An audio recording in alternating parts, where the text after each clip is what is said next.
The city didn't sleep, but tonight it held its breath under a blanket of new snow.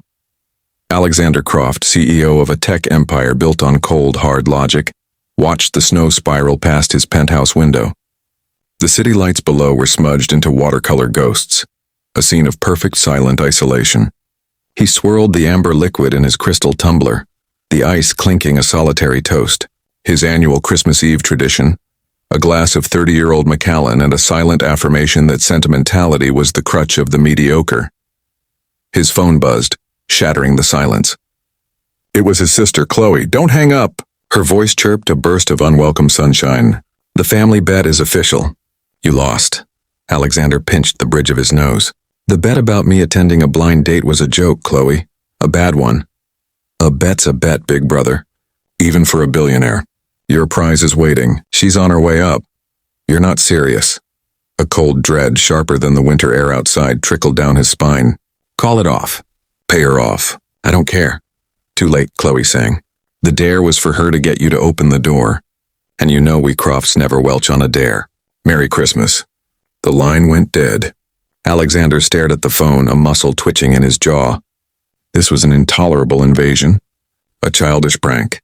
He'd simply not answer the door. Let the poor, no doubt desperate woman freeze for a minute before she realized the futility of her mission and left. A soft, hesitant knock came at his door, so faint it was almost swallowed by the howl of the wind. He ignored it, turning his back to the door. He took a slow sip of his whiskey, letting the burn anchor him. Let her go, he thought. This is absurd. Another knock, stronger this time, layered with a shiver he could almost feel through the solid mahogany. A thread of guilt, thin and irritating, began to weave through his irritation.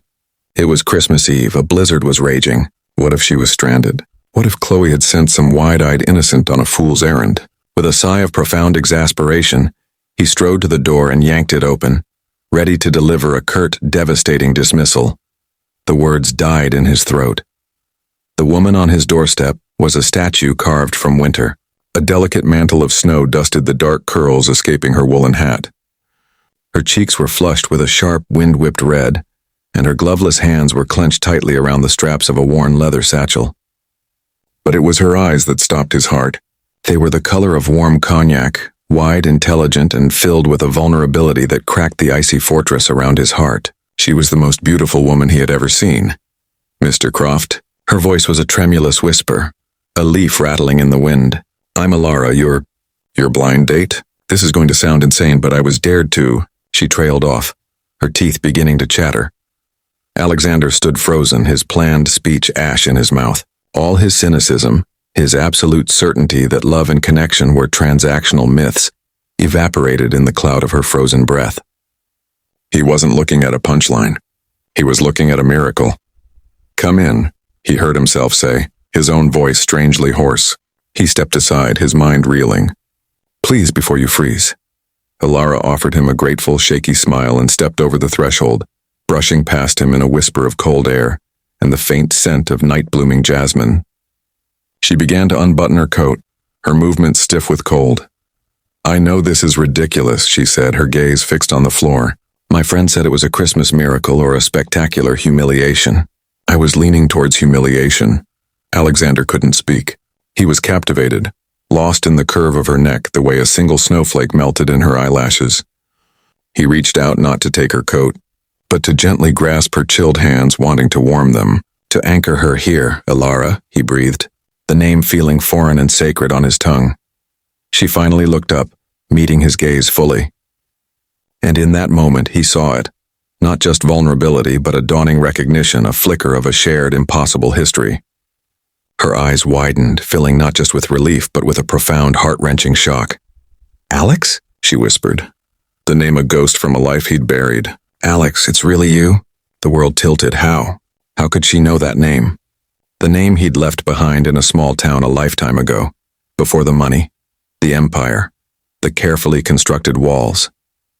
And then, her next words shattered the last vestiges of the man he had become. Her voice broke, a sob catching in her throat as her eyes welled with tears that had nothing to do with the cold. "You don't recognize me, do you?" she said, her words barely audible. "Of course you don't. It was a lifetime ago, but I'd know you anywhere." She took a shaky breath, her next sentence landing with the force of a physical blow. My brother was Liam. Liam, your best friend. Alexander's heart stopped. Liam. The name was a tombstone in his soul. Alara's tears finally fell, tracing clean paths through the cold on her cheeks. The night he died in that car, the night you were driving, he was on his way to see me. He was bringing me a Christmas gift. The satchel slipped from her shoulder and thudded softly onto the expensive rug. Alexander stared at her, the ghost of his dead best friend now standing in his foyer wearing his sister's face. The Christmas dare hadn't brought a stranger to his door. It had brought his oldest, most buried regret, and the one woman who held the key to a forgiveness he never thought he deserved. And in her broken, beautiful eyes, he saw not an ending but a terrifying, heartbreaking beginning.